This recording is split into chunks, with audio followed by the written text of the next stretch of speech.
अस्सलाम वालेकुम guys.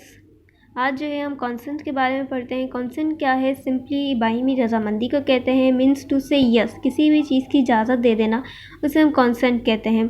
Consent की जो है डेफिनेशंस क्या है? द टू और मोर, ये जो है इसकी लीगल डेफिनेशन है। Two or more person are said to be consent when they agree upon same thing in a same sense.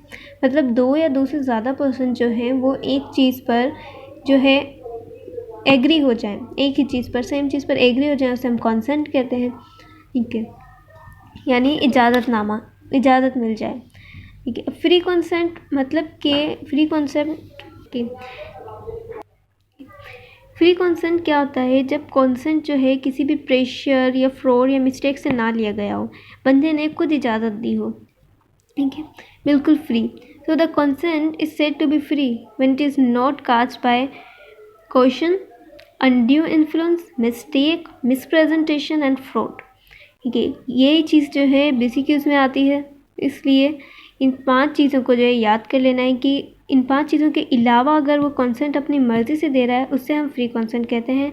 अगर वो किसी फिज़िकल प्रेशर, मेंटल प्रेशर या मिस्टेक, फ्रॉड या मिसरिप्रेजेंटेशन की वजह से कॉन्सेंट दे रहा है, तो वो कॉन्सेंट इनवैलिड होता है, उसे हम फ्री कॉन्सेंट नहीं कहते। ठीक है। What is better?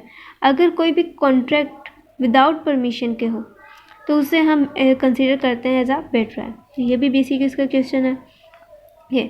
Medical field में कॉन्सेंट की क्या इंपॉर्टेंट है? मेडिकल फील्ड में हम क्यों जो है इजाज़त लेते हैं? Because the permission of patient is required in clinical examination, diagnostic investigation, surgical procedures, removal of any part, any organ, administration of a drugs. तो इन सब चीज़ों में जो है किसी भी पेशेंट की जिसमें हम एग्जामिनेशन वगैरह कर रहे हैं, उसकी परमिशन ज़रूरी होती है। Okay. A consent is invalid if act consented is unlawful. Okay, कोई भी कंसेंट जो है वो इनवैलिड हो जाएगा। फॉर एग्जांपल, अगर कोई बंदा जो है वो कंसेंट इजाज़त देता है इसकी एब्डोमिनल एग्जामिनेशन की, लेकिन एब्डोमिनल की जगह किसी भी और पार्ट पे अगर टच किया जाए तो कंसेंट जो है अनलॉफुल हो जाएगा, क्योंकि उसने उस जगह की इजाज़त ही नहीं दी। ठीक है। टाइप्स ऑफ कंसेंट, टाइप्स क्या है कंसेंट की? May be valid consent, inform consent, implied, express, may be verbal and written, specific and restricted consent. Okay, important जो है उनमें से इम्प्लाइड कंसेंट है। Implied consent is provided by the gesture of the patient, यानी patient के behaviour से ही पता चल जाता है कि वो जो है इजाज़त दे रहा है। ओके। फॉर एग्जांपल, अगर कोई पेशेंट जो है वो क्लिनिक में आता है या हॉस्पिटल में आता है और अपनी कैफियत बताता है, तो शायद वो इलाज करवाने आया है, तो उसके गेस्चर से ही पता चल जाता है। अगर वो इजाज़त ना भी दे, मीन्स कि अगर हम उससे इजाज़त ना भी लें तो भी पता चल जाएगा हमें कि वो ज़ाहिर आया है तो इलाज करवाने ही आया है।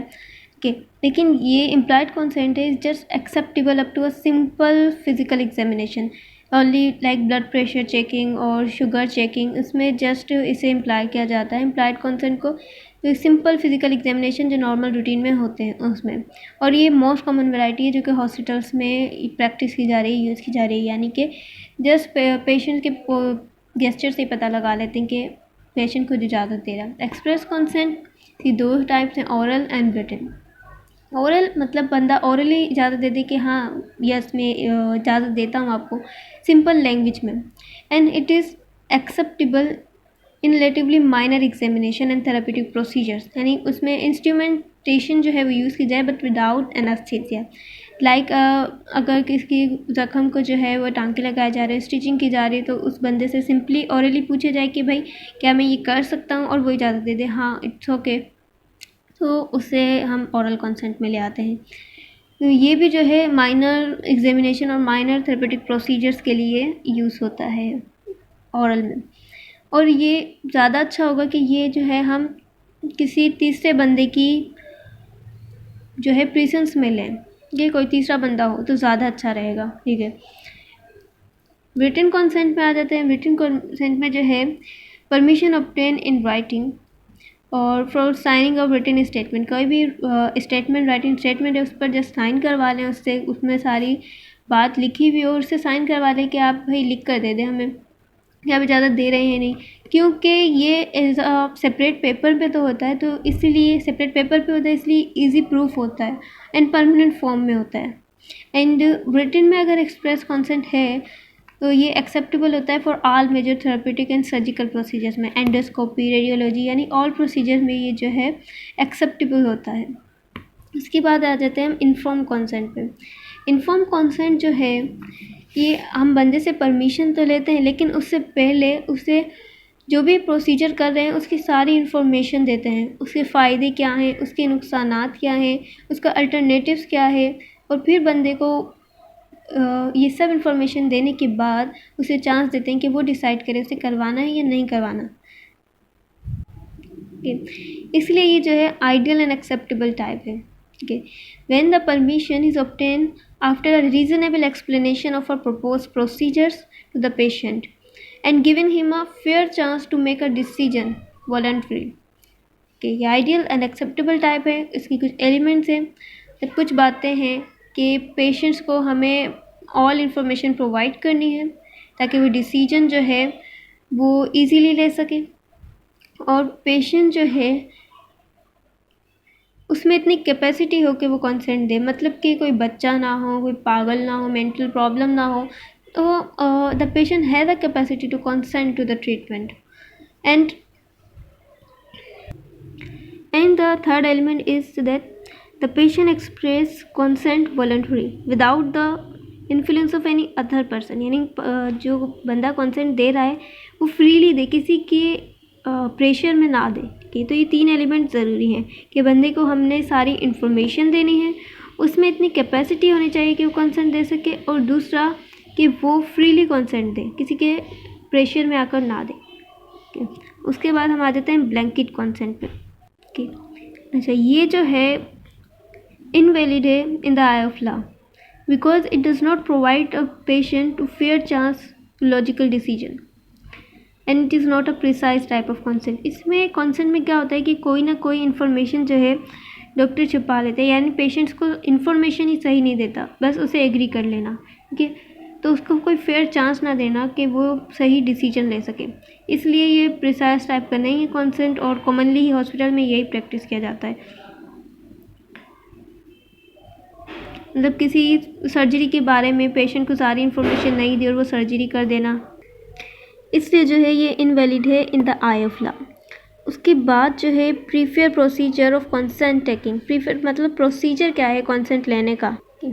तो first is a consent must be taking before the start of procedure. मतलब कोई भी प्रोसीजर जो है स्टार्ट कर रहे हैं तो स्टार्ट करने से पहले जो है कंसेंट लिया जाता है, बाद में नहीं लिया जाता। एंड फ्रॉम द पेशेंट से लिया जाएगा अगर पेशेंट की एज कम है, लाइक बच्चा है, छोटा है और मेंटल कंडीशन सही ना हो तो उनके पेरेंट्स से लिया जाता है। गार्डियन प्रेजेंट है तो गार्डियन से या लोको पेरेंट्स से।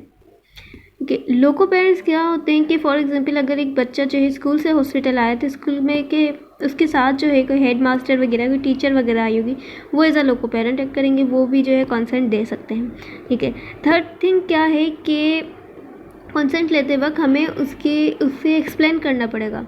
The extent of explanation regarding propose treatment, risk involve, alternative available and point which favouring the procedures, तो सब कुछ जो है हमें उसे बताना पड़ेगा कि भाई क्या हो, रिस्क कौन कौन से हैं, कि ट्रीटमेंट होने के बाद क्या होगा, इस ट्रीटमेंट के अलावा कौन कौन से ट्रीटमेंट है, ये ट्रीटमेंट हो जाएगा तो आपको फ़ायदा क्या होगा, तो ये सब कुछ बताना होगा। ये भी कंसेंट के प्रोसीजर में आता है, ठीक है। क्या क्या हो गया प्रीफेयर प्रोसीजर, क्या है कि प्रोसीजर से पहले कंसेंट लिया जाता है। लेना किससे, पेशेंट से। अगर पेशेंट नहीं देने के यानी नहीं दे सकता तो पेरेंट्स, गार्डियन वगैरह है। एंड थर्ड थिंग क्या है कि उन्हें उस चीज़ के बारे में प्रॉपर इन्फॉर्मेशन दी जाए। ये तीन चीज़ें हैं प्रीफेयर प्रोसीजर में आ जाती हैं। फैक्टर मॉडिफाइंग द प्रोसीजर, कौन से फैक्टर हैं जो कंसेंट के प्रोसीजर को मॉडिफाई कर सकते हैं। फॉर एग्जांपल अगर पेशेंट जो है इमरजेंसी में आया है, कोमाटोस पेशेंट है, वो अनकॉन्शियस है, उसके साथ भी कोई नहीं है, तो कंसेंट में एक और चीज़ आ जाती है। मतलब इस कंडीशन में क्या होता है, कंसेंट लेना फिर ज़रूरी नहीं रहता क्योंकि इसके अलावा कोई और चॉइस नहीं रहती, ठीक है। तो इसमें जो है ये फैक्टर जो मॉडिफाई कर सकता है कंसेंट को।